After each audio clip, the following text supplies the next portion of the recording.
Project నమ్ముకొని మీరు కాబట్టి మీరందరూ ఒక ఫ్యామిలీ కాబట్టి మీరు అంటి పెట్టుకొని ఉన్నారు 5 ఏళ్ళు. అసలు బయట వాళ్ళు అంటి పెట్టుకుని ఉండటం అది ఇంకా గ్రేట్ కదా మ్యామ్. అంటే సమ్వన్ హూ ఇస్ లైక్ అన్నీ వదిలేసుకొని వాళ్ళు మిగతా ప్రాజెక్ట్స్ మిగతా సినిమాలు అసలు కంప్లీట్గా పక్కన పెట్టేసి బాహుబలి మీదే ఫోకస్ పెట్టిన వాళ్ళ సంగతి నేను చెప్తున్నాను. అలాంటి వాళ్ళు ఎవరు ma'am? Can you name of you me ప్రాజెక్ట్లో ఇన్వాల్వ్ అయ్యి మిగతా అన్నీ పక్కన పెట్టి ప్రాజెక్ట్ మీదే వర్క్ చేసిన వాళ్ళు? నేను అనేది హీరో హీరోయిన్స్ గురించి కాదు, అంతే కదండి. వేరే వాళ్ళు ఎవరైనా it is a project for them. So what is there, anything is same, ఈ ప్రాజెక్ట్ ఆర్ ఈ ప్రాజెక్ట్. మిగతా వాళ్ళు ఎవరైనా కూడా ఇప్పుడు హీరోయిన్లు కూడా కాదు, హీరోయిన్లు కూడా ఎవరి ప్రాజెక్ట్స్ వాళ్ళు చేసుకున్నారు. ఓన్లీ హీరో అంతే, director and cameraman are the only 3 people who did not do anything else. So there is nobody else ఇదే ప్రాజెక్టు ఇదే అని నమ్ముకున్నోళ్ళు కాదు. బట్ చేసిన పని అందరూ బాగా చేశారని appreciation, that is a different thing. But ఇదే నమ్ముకుని అన్నది కాదండి. కానీ ఇదే నమ్ముకుంది మాత్రం ప్రభాస్. యా డెఫినెట్లీ కదా ma'am. Yeah I think we need to really bow to him. అసలు అంత 200% కదా మ్యామ్. మొత్తం ఫోకస్ అంతా బాహుబలి మీద పెట్టి ఇంకా ఏ ప్రాజెక్ట్ కూడా దగ్గర చేయలేదు. So that's a great thing. Yes yeah ma'am. జనరల్గా మీకు మధ్యలో ఎప్పుడైనా ఎలాంటి అప్రిహెన్షన్స్ ఏమైనా వచ్చాయా? అంటే ఒక కైండ్ ఆఫ్ ఇదొక రిస్క్, ఒక భయం, అంటే మధ్యలో ఏమైపోతుందో, అంటే ఇట్ కుడ్ బి ఎనీథింగ్. అంటే ఎవరైనా సిక్ అవ్వచ్చు, ఎవరైనా డౌన్ అవ్వచ్చు, అలాంటి ఆలోచనలు ఎప్పుడు రావు. ఇలాంటి భయాలు అలాంటి భయాలు ఎప్పుడు రాదు, ఆ థాటే రాదు. బట్ భయం ఉంటుంది. ప్రాజెక్ట్ అంటే ఇంత పెద్ద ప్రాజెక్ట్ చేస్తున్నాం, more than it's business level చేసాం. ఫస్ట్ పార్ట్ నాకు చాలా భయం వేసేదండి. చివరికి వచ్చేసరికి అంటే భయం రాజమౌళికి ఉంటుంది, బట్ తన డ్యూటీ అన్నది దాన్ని డామినేట్ చేసేస్తుంది భయం ఉన్నా కూడా. నాకు ఇంకా చివరికి వచ్చేసరికి చాలా భయం. ఏమనుకున్నారు ma'am? What were you going through? దానికి ఏముంటుందని భయం అంటే భయం అంతే. సో అంటే భయం అంటే ఏదో ఉంటుంది కదా మ్యామ్, ఏంటి దేని గురించో ఒక తొలుస్తూ ఉంటుంది కదా, అది ఏంటో తెలియందే భయం. అంతేనా? తెలిస్తే సాల్వ్ చేసేసుకుంటాను నేను. తెలియని ఒకటి నాకు మామూలుగా చాలా ధైర్యం. నాకు ఏదైనా తెలిస్తే అసలు తెలిసిన దాని గురించి నాకు భయం వేయదు, నేను సాల్వ్ చేయగలనని నా నమ్మకం. అదేంటో కూడా నాకు తెలియదు, చేసుకుంటాను. That's it. సో ఏంటి ma'am, what is the next thing that your planning? ఏం చేద్దాం అనుకుంటున్నారు ఇప్పుడు April 28 తర్వాత? We're planning to go on a holiday. Okay. అంతే. Right now no more plans. No more plans. అంతే. లక్కీలీ ఫస్ట్ టైం మాకు సమ్మర్లో రిలీజ్ అవుతుంది. ఫస్ట్ టైం పిల్లలకి హాలిడేస్ ఉన్న టైంలో మాకు ఖాళీ అవుతున్నాం. Okay.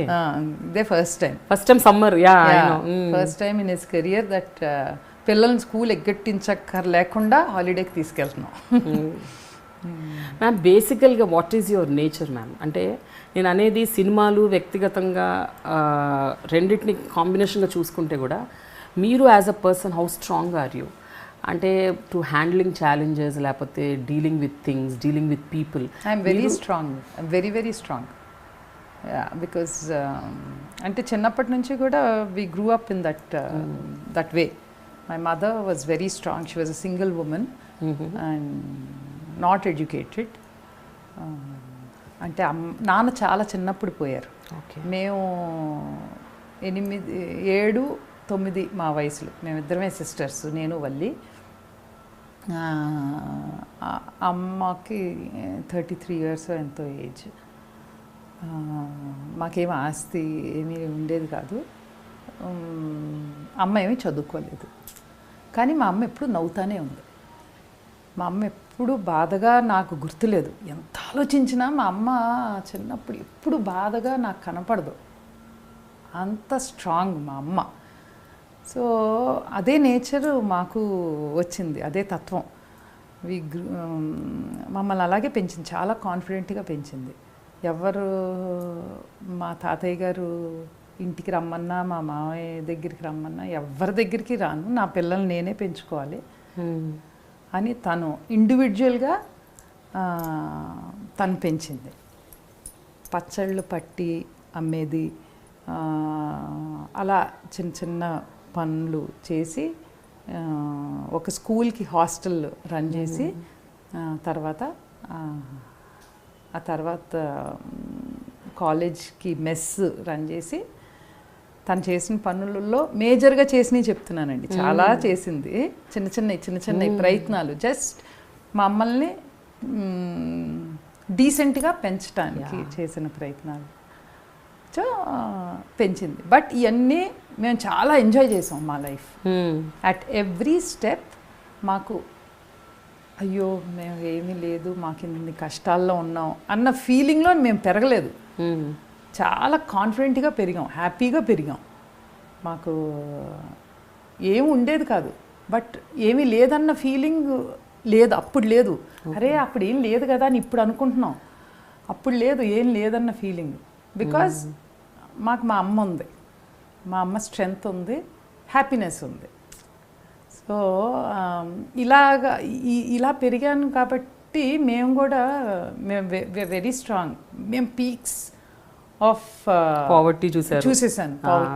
So nothing will affect me and money doesn't excite me. I like to be like this because డబ్బులు నేను బాగా ఉన్నప్పుడు పుట్టాను, మొత్తం పోవటం చూశాను, మళ్ళీ పెరుగుతున్నాను. సో మళ్ళీ అది it's a circle, it will go. So let us always be like this అనే నా feeling. Maybe that is the reason. ఇందాక మీరు అడిగిన దానికి ఐ సింపుల్ అంటే I just like to be like this అంతే. కానీ ఈ సిమిలారిటీస్ ఏంటి మ్యామ్ మీకు రాజమౌళి గారికి? వారి కుటుంబం కూడా హైట్స్ చూశారు, కింద పడ్డారు, మళ్ళీ లేచారు, ఇప్పుడు స్టెబిలైజ్ అయ్యారు.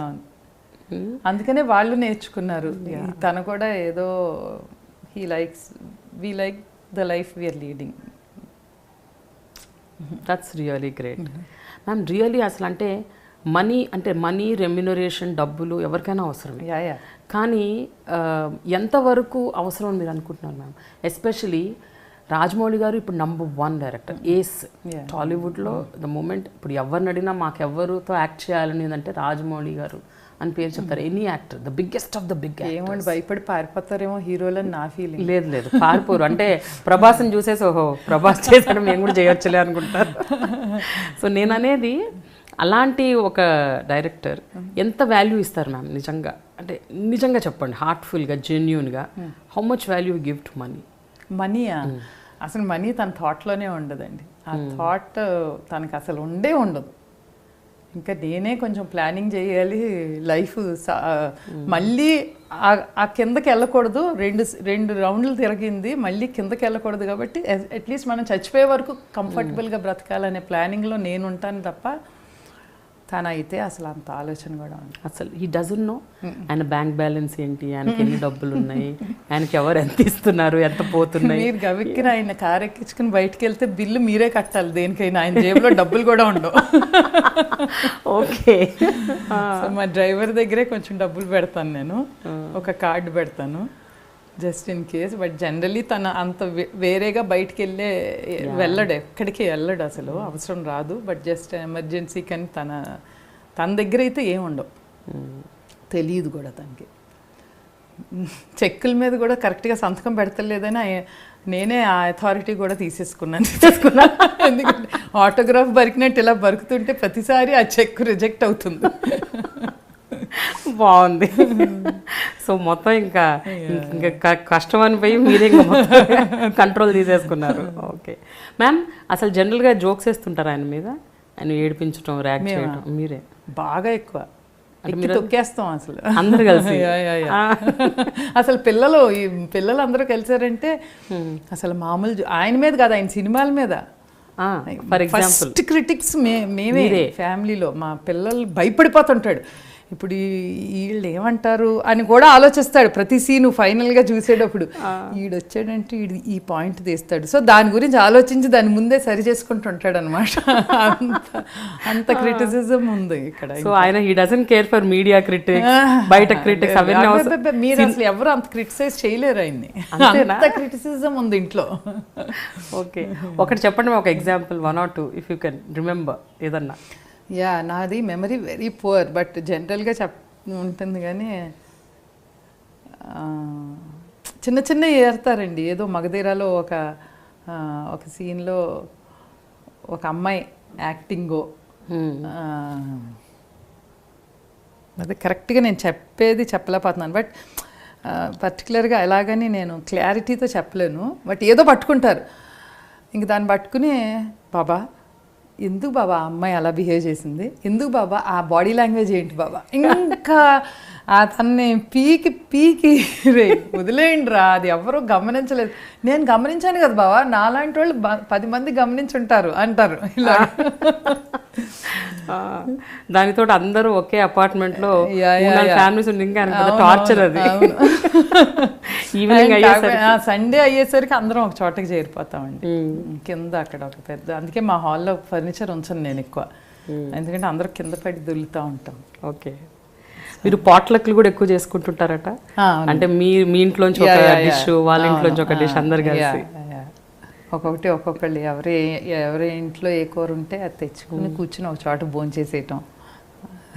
సో మీ అమ్మాయి కూడా మిమ్మల్ని అబ్జర్వ్ చేస్తూ పెరుగుతుంది. So hope she is also becoming stronger. ఎట్లా తన మెంటాలిటీ ఎలా ఉంటుంది? చాలా టిమిడ్ అండి actually, very very very timid and very sensitive and all that. చూడాలి ఎంత స్ట్రాంగ్గా తయారవుద్దో పెద్ద అయ్యేసరికి. అంతేనా?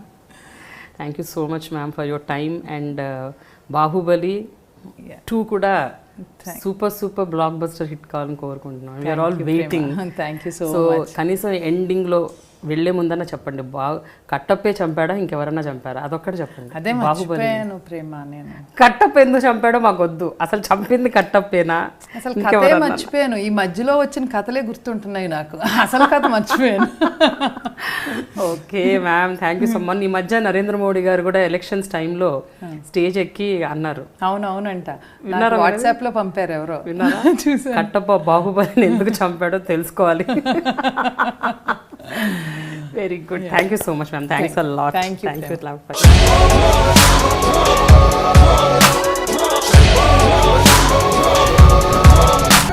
ఫోటోలో ఉన్న వ్యక్తి ఎవరమ్మా? మీ ఆయన చనిపోయారా? అయ్యో, ఎక్కడ పడితే అక్కడ ఏది పడితే అది వాగుతున్నాడని పోలీసులు నగర బహిష్కరణ చేశారండి. మొదటి భార్యని చేసుకున్నాక పిల్లలు పుట్టలేదని రెండో పెళ్లి చేసుకున్నారు. ఆవిడకి పుట్టలేదు. మూడోసారైనా తగులుతుందనుకున్నా, తనకే పుట్టలేదు. ఆయన దగ్గర బాణం ఉంది కానీ దానికి పదును లేదురా.